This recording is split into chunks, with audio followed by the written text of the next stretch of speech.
Hello दोस्तों, कैसे हो आप लोग। मैं उम्मीद करता हूँ कि आप लोग बहुत ही अच्छे होंगे और आप लोगों की तैयारी बहुत ही अच्छे तरह से चल रही होगी। ओके,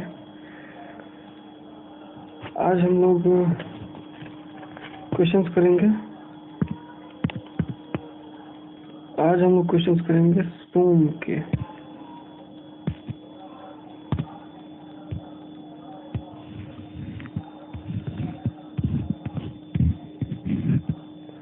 क्वेश्चन करेंगे। सोम का मतलब होता है स्ट्रेंथ ऑफ मटेरियल।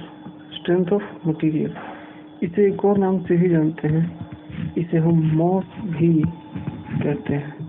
मॉस का मतलब मैकेनिक्स ऑफ सॉलिड। तो आज इसी के बारे में पढ़ेंगे हम लोग। इस सब्जेक्ट पे जो भी क्वेश्चन आए हैं SSC JEE में, प्रीवियस ईयर में, तो उन सबका हम सोल्यूशन देखेंगे, बहुत ही अच्छे तरीके से देखेंगे। मुझे पूर्ण विश्वास है कि आप लोगों को ये समझ में आएगा बहुत ही अच्छे तरीके से, और कुछ न कुछ नया जानने को जरूर मिलेगा आप लोगों को। ओके, तो शुरू करते हैं और देखते हैं। सबसे पहले question number 1, the strain energy stored in a body due to external loading within the elastic limit is known as। Question कह रहा है कि एक्सटर्नल लोडिंग के चलते जो स्ट्रेन एनर्जी बॉडी में स्टोर हो जाती है विद इन इलास्टिक लिमिट, उसे क्या कहते हैं। ओके, तो इसका सही जवाब है ऑप्शन डी रेजिलियंस। उसे रेजिलियंस बोलते हैं हम लोग। ठीक है, थोड़ा सा हम देखना चाहेंगे एक बार।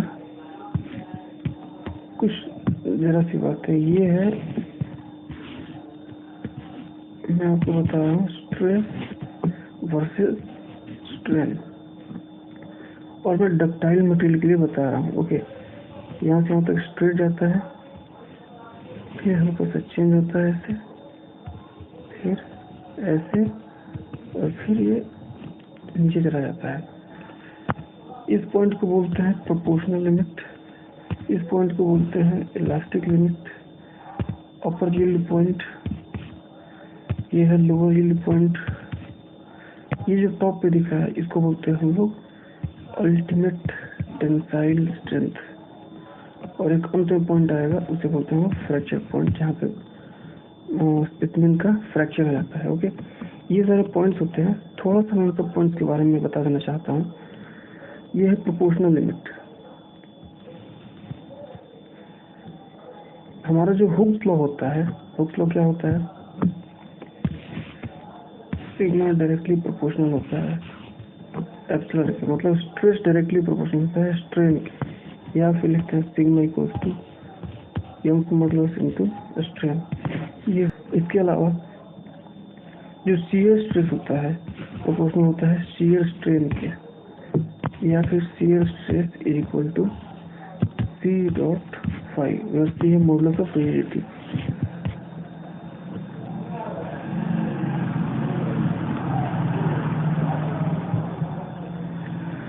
तो ये भी हुक्स लॉ है और ये भी हुक्स लॉ है। तो हुक्स लॉ वैलिड होता है प्रोपोर्शनल लिमिट तक ही। इलास्टिक पॉइंट, ये जो इलास्टिक पॉइंट दिख रहा है, इलास्टिक लिमिट, ये वो पॉइंट है जिसके अंदर अगर वस्तु को, या फिर जहाँ तक वस्तु को अगर स्ट्रेस दिया जाए और छोड़ दी जाए, तो वस्तु अपनी ओरिजिनल पोजीशन को, ओरिजिनल शेप को फिर से 100% रीगेन कर लेगी। इसी प्रॉपर्टी को हम बोलते हैं इलास्टिसिटी। बाकी सब पॉइंट्स के बारे में देखेंगे, जरूरत पड़ेगी तो फिलहाल इतना देखते हैं। और एक और बात, स्ट्रेन एनर्जी स्टोर करने की कैपेसिटी रेजिलियंस कहलाती है, स्ट्रेन एनर्जी स्टोर करने की कैपेसिटी रेजिलियंस कहलाती है। विद इन इलास्टिक लिमिट मतलब इलास्टिक लिमिट के अंदर, यहाँ पे सारी रेजिलियंस है। जिस टाइम इलास्टिक लिमिट पे आ जाएंगे, जिस टाइम इलास्टिक लिमिट पे आ जाएंगे तो यहाँ तक स्ट्रेन एनर्जी स्टोर करने की कैपेसिटी, इसको बोलते हैं प्रूफ रेजिलियंस। ओके, और अगर इससे ज़्यादा स्टोर कर रही है वस्तु की कैपेसिटी है इससे ज़्यादा स्टोर करने की, तो उसको हम फिर टफनेस कहते हैं। ठीक है, तो जो हमारा क्वेश्चन था, strain energy stored in a body due to external loading within elastic limit, elastic limit के अंदर, उसे क्या बोलते हैं? रेजिलियंस बोलते हैं, simple. Question number 2, proof resilience in a member is stored strain energy. Option दिए हुए हैं per unit volume, in whole volume, per unit area and per unit length. तो इसका सही जवाब होगा option B, in whole volume, option B. देखते हैं जरा से, स्ट्रेन एनर्जी होता है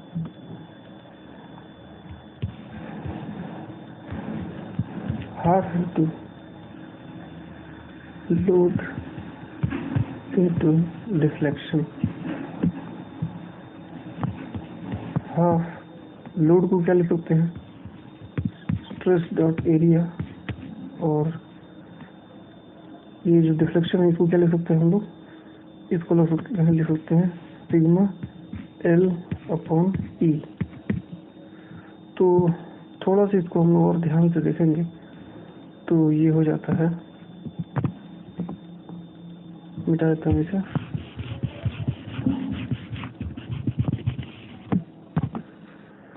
ये हो जाता है half sigma square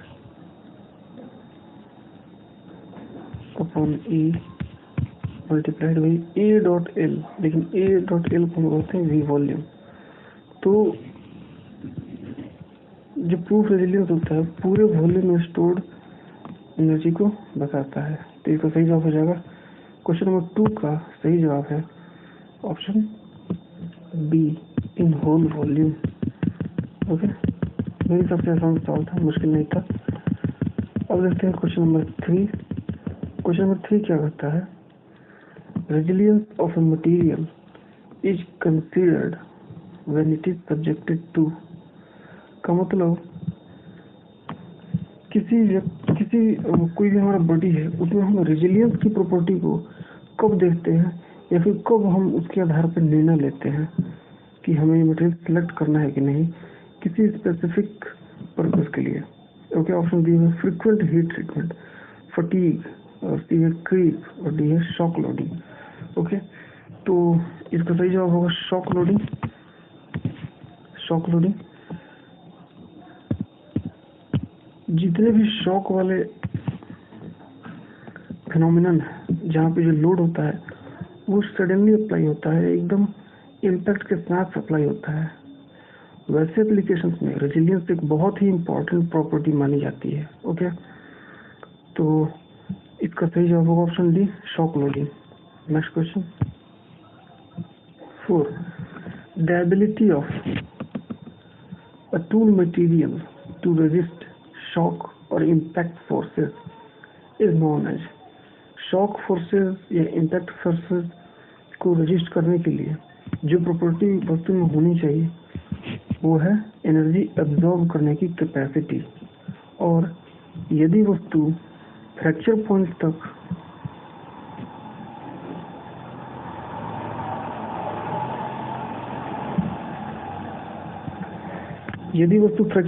energy absorb करती है तो इसी एनर्जी एब्जॉर्ब करने की कैपेसिटी को हम लोग बोलते हैं टफनेस। तो सही जवाब हो जाएगा इसका toughness. Toughness is the property that is required in a tool material to resist the shock type of loads और impact forces. Next question, which of the following is a dimensionless quantity. Dimensionless quantity का मतलब क्या होता है कि जिसकी कोई विमा न हो, जिसका कोई यूनिट ना हो। ओके, तो शियर स्ट्रेस इसका यूनिट होता है न्यूटन पर मीटर स्क्वायर या mm square. Bulk modulus, okay, इसका भी यूनिट होता है वही जो प्रेशर का होता है, न्यूटन पर metre square. Poisson's ratio, shear modulus का भी यूनिट वही होता है, न्यूटन पर मीटर स्क्वायर। पॉइसन्स रेशियो का यूनिट जो होता है नहीं होता है, वो तो यूनिटलेस क्वांटिटी है। अब क्यों नहीं होता है जरा देखते हैं पॉइसन्स रेशियो है क्या। थोड़ा सा ध्यान देंगे तो बहुत ही अच्छे तरीके से समझ में आ जाएगा हमें, आसान है। पॉइसन्स रेशियो क्या होता है, जनरली इसे हम लोग म्यू से डिनोट करते हैं। Mu equal to lateral strain upon longitudinal strain.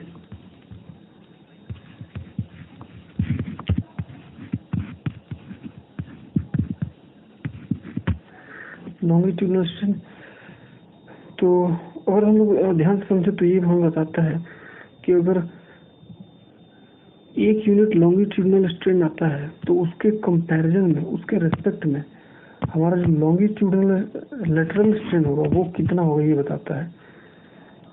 तो ये हमें ये बताता है the extent of lateral strain per unit longitudinal strain. Okay, और यहाँ पे एक माइनस साइन लगा हुआ है, क्यों लगा हुआ है क्योंकि अगर कोई बॉडी है, उस बॉडी पर हम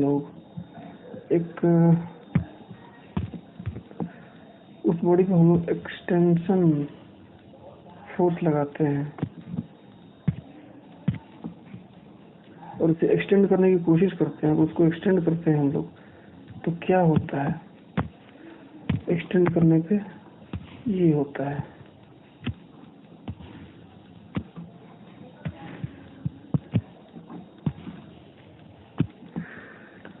अगर हम इसे फोर्स लगाते हैं, इधर से पी फोर्स लगाते हैं, तो इससे क्या होगा, इससे जो लेंथ है ये वाला लेंथ इंक्रीज होगा। मान लेते हैं इंक्रीज होके ये हो गया, इधर भी थोड़ा सा इंक्रीज होके ये हो गया, लेंथ तो इंक्रीज हो गया, अर्थात लॉन्गिट्यूडिनल डायरेक्शन में इंक्रीमेंट हुआ। पर इस इंक्रीमेंट के चलते बाकी जो दो डायमेंशन है, अर्थात ये जो हाइट दिख रही है और ये जो विड्थ दिख रही है, ये दोनों रिड्यूस हो जाएंगे।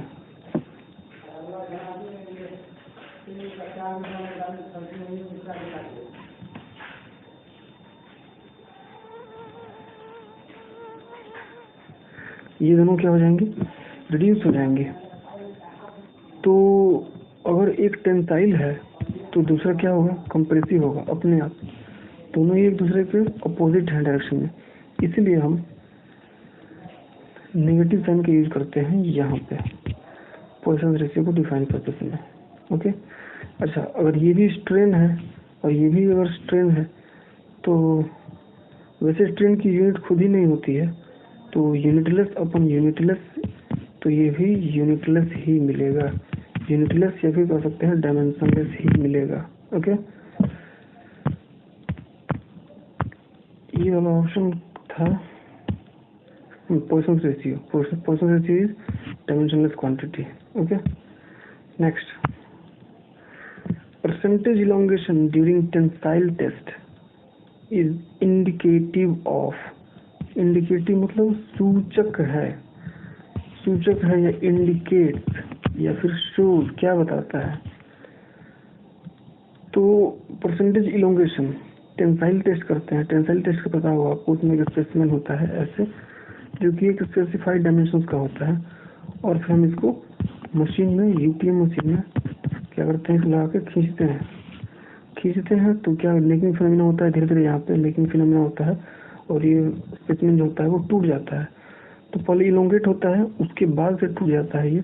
तो जो जितना इलोंगेशन हुआ ये हमें क्या बताता है, ये दरअसल हमें बताता है कि मटेरियल की डक्टिलिटी कितनी है। डक्टिलिटी क्या होता है, तन्यता, मतलब the ability of a material to be extended by applying tensile force without rupture, मतलब वस्तु टूटे नहीं और खींच जाए, लंबा हो जाए, जैसे हम टेंसाइल फोर्स लगाते हैं। तो ऐसे हम मटेरियल को बोलेंगे कि ये डक्टाइल मटेरियल है। और जो मटेरियल बिना टूटे ज़्यादा खींच जाएगा उस मटेरियल को बोलेंगे ज़्यादा डक्टाइल है, ज़्यादा तन्य है। तो इसलिए जो परसेंटेज इलोंगेशन होता है किसी मटेरियल का, वो हमें बताता है ductility of the material. Okay, next, on the application of a given load, the length of a wire is stated to increase by 1 mm, मतलब लेंथ जो हो गया वो 1 mm इंक्रीज हो गया। If the same force is now applied to a wire of same material but of the length and the radius twice the first, मतलब जो नए वाले का लेंथ है वो है, इसको L2 बोल देते हैं, वो है 2L, और जो नए वाले का रेडियस है R2 बोल देते हैं, वो है 2R, मतलब पहले वाले के ठीक दुगुना है। तो एक्सटेंडेड प्रोड्यूस्ड विल बी, तो कितना एक्सटेंशन होगा। ओके, तो देखते हैं क्या होता है। पहले मैं इसको क्लियर कर देता हूँ, थोड़ी सी ज़्यादा पेज की आवश्यकता पड़ेगी जहाँ तक मुझे लग रहा है, तो इसलिए देखते हैं। एक्सटेंशन मतलब जो ये डेल्टा होता है, extension delta L equal to होता है PL अपॉन AE। क्या होता है PL अपॉन AE? P है लोड, L है लेंथ ऑफ द स्पेसिमेन जिसको हम लोग एक्सटेंड कर रहे हैं, A है हमारा एरिया और क्रॉस सेक्शनल एरिया है, E है हमारा मॉडुलस ऑफ इलास्टिसिटी, या फिर इसी को हम लोग यंग मॉडुलस भी कहते हैं। तो इससे हमारा निकलेगा एक्सटेंशन। अब सवाल में दिया हुआ है कि मान लेते हैं कोई स्पेसिमेन है जिसका लेंथ L है और रेडियस R है, लेंथ L है और रेडियस R है। ओके, और डायमीटर मान लेते हैं कैपिटल D है। ओके, तो इसका एक्सटेंशन दिया हुआ है, एक्सटेंशन दिया हुआ मतलब डेल्टा L की वैल्यू दी हुई है, कितनी दी हुई है, वैल्यू दी है 1 mm, 1 is equal to PL upon AE, ये दी हुई है। अच्छा, इसको हम लोग मान लेते हैं इक्वेशन फर्स्ट। ओके, अब देखते हैं एक और दूसरा केस है, केस 2 है, इसमें ये कहा जा रहा है कि बताइए डेल्टा एल कितना होगा यदि लोड वही है, जो लेंथ है वो दुगना हो गया है, अर्थात 2L हो गया है अपॉन AE। सबसे पहले देख लेते हैं कि रेडियस के बारे में बोला गया है कि जो नया रेडियस है वो ट्वाइस ऑफ प्रीवियस रेडियस हो गया है। Length of a wire, wire का क्रॉस सेक्शन कैसा होता है, सर्कुलर, क्यों होता है ना सर्कुलर। तो अगर सर्कुलर होता है वायर का क्रॉस सेक्शन तो उसका एरिया कितना हो जाएगा, सर्कुलर क्रॉस सेक्शन का एरिया क्या होता है, π/4 d स्क्वायर, π/4 d स्क्वायर। लेकिन d की जगह हम r के टर्म में लिखते हैं, तो r के टर्म में ये हमारा हो जाता है πr स्क्वायर πr2 स्क्वायर, ये हो गया एरिया इंटू E। कोई दिक्कत नहीं है, इसको मैं जरा सा सजा लेना चाहता हूँ। ऊपर है 2PL, इसका कोई मतलब नहीं है अभी। डेल्टा L जो है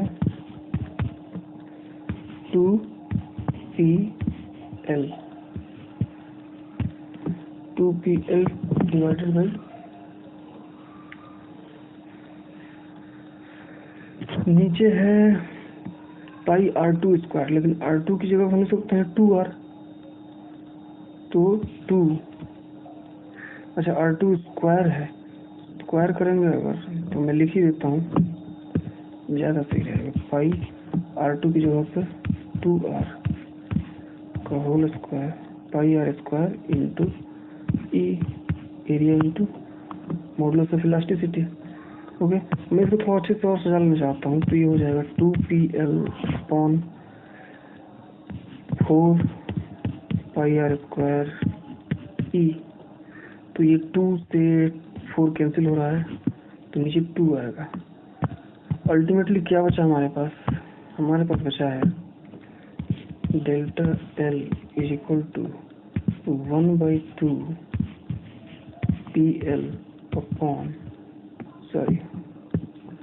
PL upon pi R square E, ये बचा है। ठीक है, ये हमारा इक्वेशन 2 है। मैं थोड़ा सा पीछे जाना चाहूँगा इक्वेशन 1 की तरफ। 1 is equal to PL upon AE, P तो कोई दिक्कत नहीं, L भी वैसा ही है, A सर्कुलर है अगर तो एरिया कितना होगा पाई R स्क्वायर, और E नेगेटिव है, इसकी जगह हम इसको इक्वेशन 1 मान लेते हैं। दोनों सेम ही है, मैंने बस एक को डायमीटर के टर्म में, रेडियस के टर्म में लिख दिया है बस, और कोई चेंज नहीं है। ये हो गया। तो हम लोग इस बात का ध्यान रखेंगे कि PL अपन पाई R स्क्वायर ई की वैल्यू है 1। अगर हम ध्यान से देखें इस इक्वेशन को, तो यहाँ पे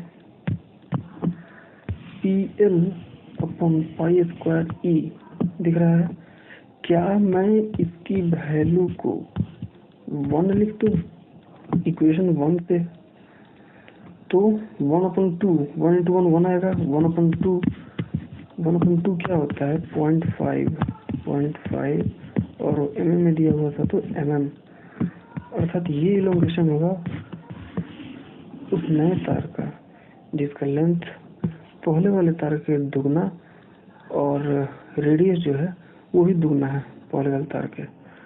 तो डेल्टा L आएगा हमारा 0.5 mm। देखते हैं कौन सा ऑप्शन में दिया हुआ है, वही हमारा सही ऑप्शन होगा। 0.5 ऑप्शन बी सही जवाब है, ऑप्शन बी 0.5 mm। समझ में आया होगा क्यों? ठीक है, नेक्स्ट क्वेश्चन देखते हैं। नेक्स्ट क्वेश्चन कहता है, question number 8, consider a bar of length L and tapering uniformly from diameter D2 to D1 and subjected to axial load W. The extension of the bar will be। Same he question है, condition जरा से change है, तो हमें घबराना नहीं है। देखिए, इलोंगेशन जो होता है डेल्टा L, वो क्या होता है? वो होता है एक जनरल केस के लिए PL/E होता है, जिसे हम लगभग सारे केस में यूज कर सकते हैं। ओके, PL/E तो कोई समस्या नहीं है, P से L से एरिया लिखेंगे तो हम, और जो केस दिया हुआ वो केस ये है, वो सर्कुलर टेपरिंग रॉड, मतलब ये है D2 और यूनिफॉर्मली टेपरिंग होती है इसकी, और यहाँ पे होता है D1, ये है D1, ये है D2। तो हमें डेरिवेशन पे जाने की कोई आवश्यकता नहीं है, सिंपली PL अपॉन यहाँ पे होगा एरिया। तो इसकी एरिया को हम लोग लिखते हैं पाई D1 D2 पाई/4, अब 4 आएगा तो मेरा लगता है 4 ऊपर चला जाएगा, तो 4PL पाई D1 D2 E, सिंपल वही है। एरिया की जगह पर हमें क्या लिखा है, पाई D1 D2 अपन 4, बाकी सब सेम है। तो 4PL पाई D1 D2 E, देखते हैं कौन से ऑप्शन में है, कौन से ऑप्शन में है 4। अच्छा, वो जो लोड लग रहा था वो W था, P नहीं था, तो कोई बात नहीं। 4WL pi D1 D2 E, ये सही जवाब होना चाहिए हमारा। तो ये किस ऑप्शन में दिया हुआ है? 4WL pi D1 D2 E, option A 4WL upon pi D1 D2 E, ये होगा हमारा elongation. Okay, tapering, circular tapering rod का। Next, Poisson's ratio is used in, Poisson ratio का यूज किया जाता है 1 dimensional body, 2 dimensional body, 3 dimensional body, या फिर D both 2 and 3 dimensional body. तो इसका सही जवाब होगा option D, both 2 and 3 dimensional body, क्योंकि हम लोग पॉइसन रेशियो का यूज कर सकते हैं दोनों ही तरह के केसेस में। जब हम इक्वेशंस पढ़ते हैं तो 2D के केस में हम लोग यूज कर सकते हैं इसको, और 3D के केस में यूज करते हैं। जैसे अगर 2D के केस में अगर हमको स्ट्रेन लिखना हो x डायरेक्शन में, तो लिखते हैं sigma x upon E minus nu sigma y upon E. ये फॉर्मूला है, इसकी जरूरत नहीं है, पर मैं ये बताना चाहता हूँ कि अगर ये 2D के केस में यूज कर रहे हैं, वहाँ भी म्यू यूज हो रहा है। सिमिलरली अगर 3D यूज करते हैं तो माइनस में mu sigma Z upon E ये भी आता है। तो 3D के केस में भी हम यूज कर सकते हैं इसको। तो कह सकते हैं हम लोग कि म्यू जो होता है पॉइसन रेशियो, इसका यूज हम लोग 2D और 3D दोनों ही तरह की बॉडी के लिए कर सकते हैं। Okay, next, which is the correct expression? E दिया है, जी दिया है, 1/m को ही हम लोग लिखते हैं म्यू पॉइसन रेशियो। ओके, तो जो रिलेशन होता है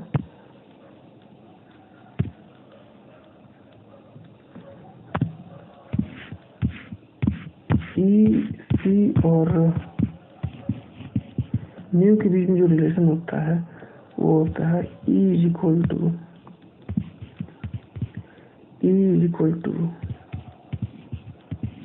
2G इंटू 1 प्लस म्यू, ये होता है। तो ये किस इक्वेशन में दिया हुआ है? ये तो सारे के सारे ये G और C बराबर ही होते हैं। G कभी कभी C भी लिखा जाता है, 3C 3C 3C, तो ये नहीं होगा यहाँ पे 2C, E is equal to 2C into 1 minus mu, तो ये भी नहीं होगा। अच्छा, एक और रिलेशन होता है और मैं लिखना चाहता हूँ। ये तो था G के टर्म में, G और म्यू के टर्म में, एक K के टर्म में भी होता है, उसको भी देखते हैं। ये होता है E is equal to 3K into 1 minus 2 mu, 3K into 1 minus 2 mu, ये दिया हुआ है क्या? ये भी नहीं दिया हुआ। 3K नहीं दिया हुआ, 1 माइनस 2 म्यू, 2 भी नहीं दिया हुआ। तो इसका मुझे नहीं लगता है कोई भी ऑप्शन सही है। No option is correct.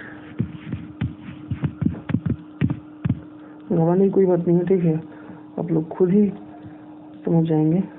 एक दो बार इसी क्वेश्चन को देखेंगे जो मैंने बताया था पीछे, आप लोगों को समझ में आ जाएगा कि नहीं, इसमें से कोई भी ऑप्शन नहीं होगा। ओके, नेक्स्ट क्वेश्चन देखते हैं। नेक्स्ट क्वेश्चन क्या है? Hooke's law holds good up to, Hooke's law कहाँ तक लागू होता है? इसके बारे में मैंने पीछे बताया था, जो मैंने कर्व बताया था स्ट्रेस और स्ट्रेन के बीच में, उसमें मैंने बताया था कि हुक्स लॉ जो होता है वो लिमिट ऑफ प्रोपोर्शनलिटी तक ही वैलिड होता है। तो इसका सही जवाब हो जाएगा option B, limit of proportionality. Hooke's law holds good up to limit of proportionality. Next question, the percentage reduction in area in case of cast iron when it is subjected to tensile test is of the order of, का मतलब अगर हम cast iron को tensile test करने के लिए रखें तो परसेंटेज रिडक्शन इन एरिया, मतलब एरिया में कितनी प्रतिशत कमी आती है, किस रेंज में प्रतिशत कमी आती है? तो इसका सही जवाब होगा 0%। क्यों? क्योंकि जो कास्ट आयरन होता है हमारा, ये होता है ब्रिटल, और जब टेंसाइल टेस्ट करते हैं, जो भी ब्रिटल मटेरियल्स होते हैं वो टेंशन के प्रति वीक होते हैं, टेंशन के लिए क्या होते हैं, वीक होते हैं और ब्रेक कर जाते हैं। तो इसलिए कास्ट आयरन को अगर हम टेंशन टेस्ट के लिए रखते हैं, टेंशन टेस्ट करते हैं कास्ट आयरन का, तो हमारा स्पेसिमेन जो होता है वो ब्रेक हो जाता है, और अगर स्पेसिमेन ब्रेक हो जाता है तो रिडक्शन एरिया नहीं होगा, क्रॉस सेक्शनल एरिया में रिडक्शन नहीं होगा। क्रॉस सेक्शनल एरिया में रिडक्शन तब होता है जब मटेरियल डक्टाइल है और वो खींचता चला जा रहा है, अर्थात उसकी लेंथ बढ़ती जा रही है, तो उसके लेटरल डायमेंशन में कमी आएंगी, अर्थात उसका क्रॉस सेक्शनल एरिया घट जाएगा। पर इस केस में ऐसा नहीं है, इलोंगेट होता नहीं है cast iron. Next 13, when a wire is stretched to double its length, the longitudinal strain produced in it is, तो कितना longitudinal stress produced हुआ? ओके, देखते हैं, आसान सा क्वेश्चन है ये भी, सफलतापूर्वक हम लोग बना लेंगे।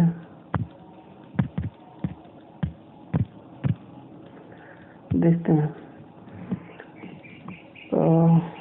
कोई भी स्टेशन दिया हुआ, मान लीजिए इसका लेंथ L है, का लेंथ दिया हुआ है कितना, L1 बराबर L, या फिर L इनिशियल बोल देते हैं इसको।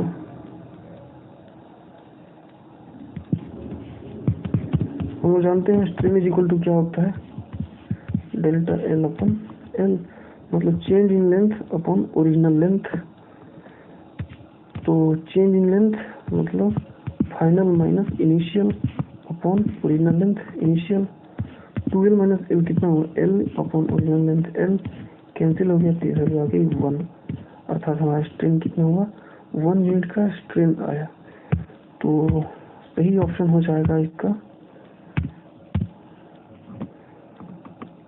Longitudinal strain produced, option B 1 strain produce हुआ है, वो 1 प्रोड्यूस हुआ है, उसकी कोई यूनिट होती नहीं है तो बस 1 प्रोड्यूस हुआ है। Okay, next question, if equal and opposite forces applied to a body tend to elongate it, the stress so produced is called internal resistance, tensile stress, transverse stress, compressive stress। सवाल ये कह रहा है कि कोई specimen हमारा, मान लेते हैं ये है हमारा स्पेसिमेन, सर्कुलर मान लेते हैं, सर्कुलर क्रॉस सेक्शन का है, और हम क्या कर रहे हैं, इस पर इक्वल एंड अपोजिट फोर्स लगा रहे हैं, अर्थात एक डायरेक्शन में ये लगा रहे हैं, ठीक इसके अपोजिट डायरेक्शन में एक और फोर्स, इक्वल फोर्स लगा रहे हैं, P और P। तो बॉडी इलोंगेट हो रहा है, मतलब बॉडी इलोंगेट होने की कोशिश कर रहा है। तो यहाँ पे हमें ये बताना है कि किस तरह का स्ट्रेस प्रोड्यूस हुआ है। ध्यान से देखेंगे तो ये जो फोर्स लग रहा है ये इस बॉडी को इलोंगेट करने की कोशिश करेगा, इस बॉडी को खींचने की कोशिश करेगा, टेंशन उत्पन्न करने की कोशिश करेगा। तो इसके कारण बॉडी में जो उत्पन्न स्ट्रेस होगा वो होगा टेंसाइल स्ट्रेस, टेंसाइल स्ट्रेस। और अगर आप टेंसाइल स्ट्रेस की डेफिनेशन पे जाएं तो इसकी ठीक डेफिनेशन भी यही होती है, tensile stress is the stress that is produced in a body when two equal and opposite tension forces are applied on a body and tend to elongate it। मतलब दो टेंशन फोर्स लगते हैं इस पर, इसको इलोंगेट करने की कोशिश करते हैं, तो जो स्ट्रेस पैदा होता है बॉडी में उस स्ट्रेस को हम लोग बोलते हैं टेंसाइल स्ट्रेस। तो इसका सही जवाब हो जाएगा option B, tensile stress. Okay, next question, the strain energy stored in a body due to direct stress F। Okay, तो कितना स्ट्रेस प्लग हुआ, इसका सही जवाब है वैसे सी, पर थोड़ा सा हम देखते हैं कैसे है सी, थोड़ा सा देखते हैं। देखिए, जो स्ट्रेन एनर्जी स्टोर्ड होता है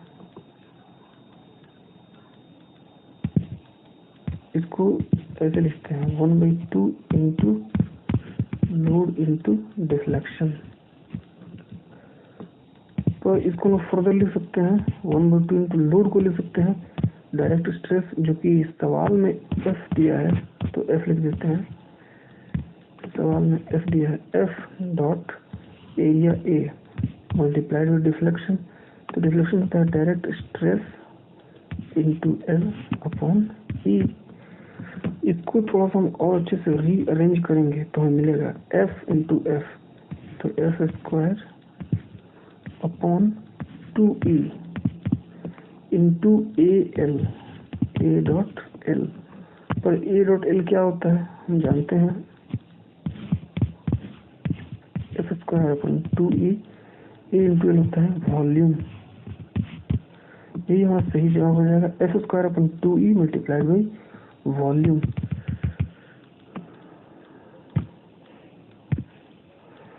F square upon 2e multiplied by volume, यही हमारी स्ट्रेन एनर्जी स्टोर्ड की वैल्यू हो जाएगी। Option C is the correct option. Now 16, modulus of rigidity is the ratio of. जो मॉडुलस ऑफ रिजिडिटी होता है वो किसका रेशियो होता है? ओके, तो ध्यान से देखेंगे। हुक्स लॉ के अनुसार शियर स्ट्रेस प्रोपोर्शनल होता है शियर स्ट्रेन के, और प्रोपोर्शनलिटी का साइन हटाते हैं तो एक कांस्टेंट लगाते हैं, सी कहिए या जी कहिए, इसे ही हम बोलते हैं मॉडुलस ऑफ रिजिडिटी। क्या बोलते हैं इसे? Modulus of rigidity. तो अगर इसको डिफाइन करना हो तो सी को हम लोग क्या ऐसे नहीं लिख सकते हैं, टाउ अपन फाई। टाउ क्या है? शियर स्ट्रेस, और फाई क्या है? Shear strain. तो modulus of rigidity is the ratio of shear stress to the shear strain, shear stress to the shear strain. Option C is the correct option. Okay, next. The elastic constants E, G, K are related by E, G और K में जो relation होता है वो होता है E is equal to 9 kg upon 3K plus G। ये हमारा सही रिलेशन होता है। तो ये किस ऑप्शन में दिया हुआ है? Option D, is equal to 9 kg। जी के लिखा है, के जी बात बराबर है, मल्टीप्लीकेशन कम्यूटेटिव होता है। तो के जी अपन 3K प्लस जी, ये जो 3K प्लस जी लिखा है ना वो पूरा का पूरा डिनोमिनेटर में है, केवल 3K नहीं। ओके, ध्यान रखेंगे इस बात का। 9 kg अपन 3K प्लस जी जैसे मैंने लिखा है। Next, a cylindrical rod of length L and diameter D is rigidly fixed at its upper end, मतलब अपर एंड पे रिजिड तरीके से फिक्स्ड है, एंड हैंग्स वर्टिकली, और वो वर्टिकली उदग्र रूप से लटक रहा है। The elongation produced in rod due to its self weight W is. Simply कुछ नहीं पूछ रहा है, ये है फिक्स कर दिया गया इसको। ये हमारी रॉड है, सिलेंड्रिकल रॉड है, इसकी लेंथ है L और डायमीटर भी दिया हुआ है D। तो जाहिर सी बात है इसका कुछ वेट होगा, मान लेते हैं वेट W है, तो W वेट इस पे लग रहा होगा, और दरअसल यहाँ नहीं लग रहा होगा। अगर हम लोग दिखाते हैं तो सीधी से दिखाते हैं, अर्थात सेंटर ऑफ ग्रेविटी दिखाते हैं, वहाँ पे लग रहा होगा, उसके कारण कुछ इसमें इलोंगेशन आ रहा होगा। तो सवाल ये पूछा है कि वो इलोंगेशन कितना होगा, उसको बताइए हमें क्वांटिटेटिवली, मतलब मैथमेटिक्स के टर्म में बताइए कितनी होगी। तो ध्यान से देखेंगे, याद रखेंगे इसको। Elongation due to self weight वो होता है WL upon 2AE। WL upon 2AE, ये किस ऑप्शन में दिया है? Option B. Option B is the correct option for this question. Elongation due to self weight is given by WL upon 2AE, where W is the self weight of the, and A is the cross sectional area again, and E is the modulus of elasticity. Elongation due to self weight WL upon 2AE. Next question. True stress represents the ratio of, true stress represent करता है ratio किनका किनका? Average load and average area, average load and maximum area, maximum load and maximum area, instantaneous load and instantaneous area. सही जवाब हो जाएगा option D.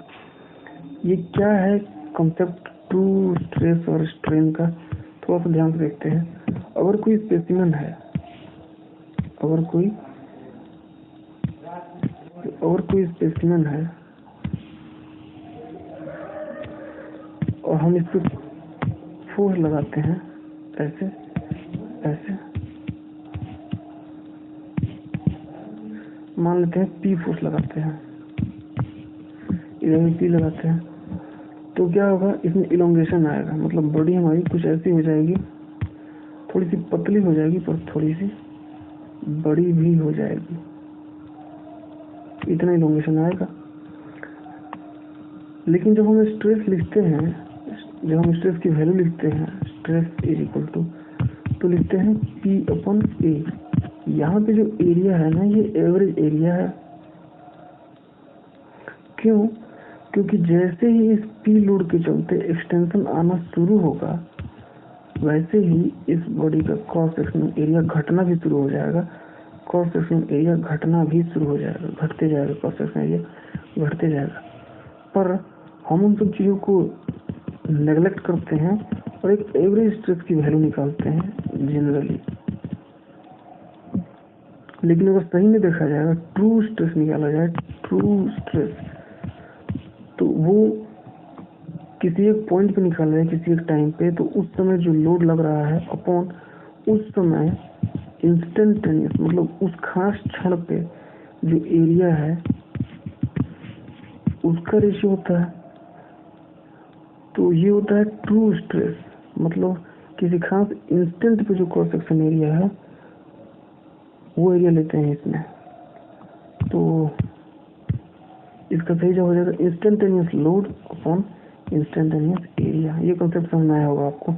Stigma equals to P अपन ए लिखते हैं, जहाँ पे ए होता है एवरेज एरिया, बट अगर ट्रू स्ट्रेस की बात करते हैं तो इंस्टेंटेनियस लोड और इंस्टेंटेनियस एरिया लेते हैं, क्योंकि एरिया तो कंटिन्यूसली डिक्रीज कर रहा है। 20 which material has highest value of Poisson's ratio, किस मटेरियल के लिए पॉइसन्स रेशियो की वैल्यू जो होती है हाईएस्ट होती है। तो याद रखेंगे पॉइसन्स रेशियो की वैल्यू रबर के लिए ऑप्शन ए, पॉइसन्स रेशियो की वैल्यू रबर के लिए जो होती है 0.48 से 0.45 से लेकर 0.5 तक होती है, और यही वैल्यू इसकी हाईएस्ट होती है। अगर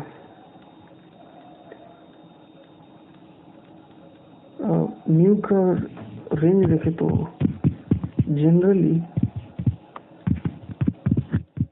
इस रेशियो में, इस रेंज में होता है, मतलब 0 से बड़ा होता है बराबर, 0.5 से छोटा उसके बराबर होता है। तो रबर के लिए नियरली इक्वल टू 5 होता है, एग्जैक्टली 0.5 नहीं होता है, 0.5 से थोड़ा सा कम होता है, 0.48 या 0.49 होता है, पर फिर भी ये ज़्यादा होता है बाकी मटेरियल के मुकाबले। तो सही ऑप्शन हो जाएगा ऑप्शन ए। तो क्वेश्चन आज इतने ही थे, अगले दिन और क्वेश्चन करेंगे, सोम के क्वेश्चन करेंगे अगले दिन अभी हम लोग, जब तक सोम खत्म नहीं होता है, सोम को खत्म करेंगे, उसके बाद से नेक्स्ट शुरू करेंगे। ओके, तो लेक्चर सुनने के लिए बहुत बहुत धन्यवाद आपका, थैंक यू, थैंक यू। किसी भी तरह का सलाह या सुझाव देना चाहते हैं इस लेक्चर की बेहतरी के लिए, सुधार करने के लिए, या फिर आपको कोई पॉइंट समझ में नहीं आया हो, तो आप जरूर से मुझे कमेंट सेक्शन में बता सकते हैं। साथ ही साथ अगर ये वीडियो पसंद आया हो तो लाइक करें, शेयर करें अपने दोस्तों के साथ, जिसके लिए ये यूजफुल हो सकता है, और चैनल को सब्सक्राइब जरूर से करें ताकि आप और भी वीडियो के नोटिफिकेशन पा सकें। ओके, ख्याल रखें अपना, अच्छे से पढ़ते हैं, तैयारी करते हैं। मिलते हैं अगले लेक्चर में, तब तक के लिए take care and bye bye.